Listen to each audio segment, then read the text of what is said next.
Imran Khan election नहीं लड़ सकते। अटक जेल से उनका निकलना भी मुमकिन नजर नहीं आता। इमरान खान जो डिमांड कर रहे हैं वो सियासी मुखालिफ इस्टेब्लिशमेंट देने के लिए तैयार नहीं। इमरान खान ने बहुत देर कर दी। अंसार अब्बासी का कॉलम।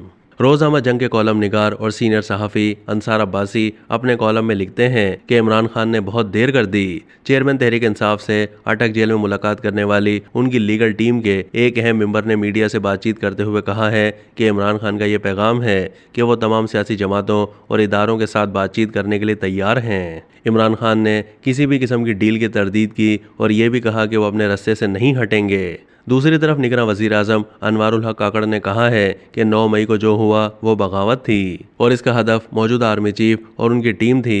उन्होंने वाज़े तौर पर 9 मई की साजिश में शामिल किसी भी फर्द को किसी भी किस्म की रियायत दिए जाने के तासुर को रद्द करते हुए कहा है कि अगर मुल्की कवानीन को पामाल करने और तशद्दुद करने वालों के खिलाफ कानूनी कार्रवाई ना हुई तो हम इस मामले में फरीक नजर आएंगे।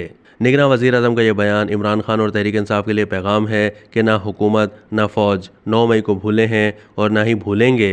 यानी इमरान खान और तहरीक इंसाफ के लिए मुज़ाकरात के दरवाजे बंद हो चुके हैं। 9 मई को वो रेड लाइन क्रॉस की गई जिसके बाद मुज़ाकरात होना मुमकिन नहीं। चंद हफ्ते पहले तक तहरीक इंसाफ पीडीएम हुकूमत के जाने की दुआएं करती थी और इस उम्मीद से थी कि निगरान हुकूमत के आने के बाद तहरीक इंसाफ के लिए हालात बेहतर होंगे, सख्तियां कम होंगी, पकड़ धकड़ भी थम जाएगी और तहरीक इंसाफ के लिए इलेक्शन में जाने का माहौल बेहतर हो जाएगा। मैं उस वक्त भी कहता था कि मुझे तहरीक इंसाफ की उम्मीदें पूरी होती नजर नहीं आती, बल्कि सख्तियां मजीद बढ़ सकती हैं, कम नहीं हो सकती। बिल्कुल वैसा ही हुआ।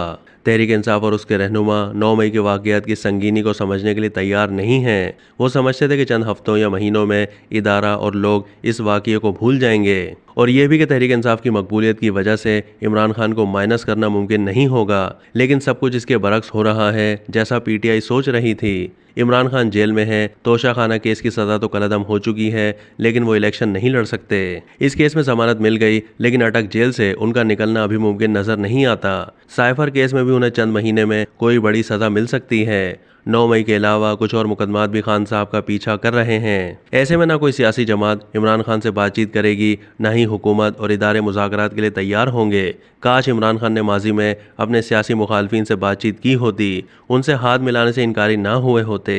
काश इमरान खान ने अपनी हुकूमत के खात्मे के बाद फौज और फौजी क़यादत को अपने निशाने पर ना रखा होता, उनको बदनाम ना किया होता, उन्हें जानवर मीर जाफ़र और मीर सादिक ना कहा होता, 9 मई का वाक़या ना हुआ होता। अब जो इमरान खान मांग रहे हैं वो उनके सियासी मुखालिफ हुकूमत और इस्टेब्लिशमेंट देने के लिए तैयार नहीं हैं। इमरान खान ने बहुत देर कर दी। अब तक के लिए इतना ही। मज़ीद मालूमात के लिए डेली जंग के यूट्यूब चैनल को सब्सक्राइब कीजिए।